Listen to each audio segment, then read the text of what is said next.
O'zbekiston Respublikasi Konstitutsiyasi chorragasi bilan sal ko'proq muqaddam 1992 yil 8-dekabr kuni O'zbekiston Respublikasi Oliy Majlisining umumiy sessiyasida qabul qilingan. U 6 bo'lim, 27 bob va 155 moddadan iborat.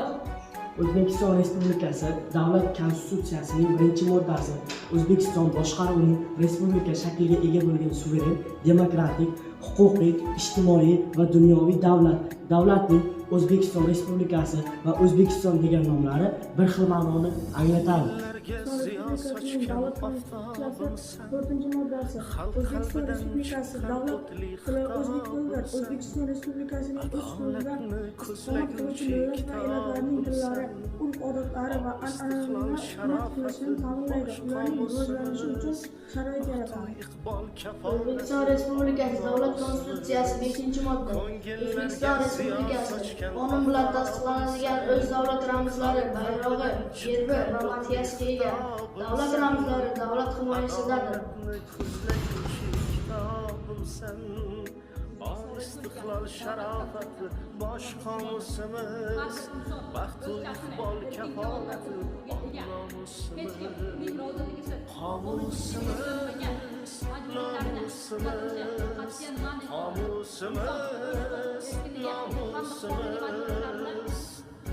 istiqlolning sharofati bosh qomusimiz. Konstitutsiyasi 51-modda fuqarolar davlat ta'lim tashkilotlarida tanlov asosida davlat hisobidan oliy ma'lumot olishga haqli. Oliy ta'lim tashkilotlari qonunga muvofiq akademik erkinliklar, o'zini boshqarish, tadqiqot o'tkazish va o'qitish huquqiga ega.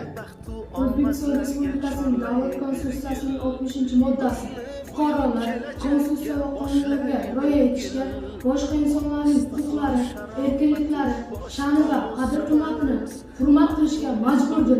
O'zbekiston Respublikasining Konstitutsiyasining 61-moddasi fuqarolar O'zbekiston xalqining tarixiy, ma'naviy, madaniy, ilmiy va tabiiy meroslarini asrab-avaylashi shart. Tarixiy, ma'naviy, ilmiy va tabiiy meroslari davlat tomonidan muhofaza qilinadi.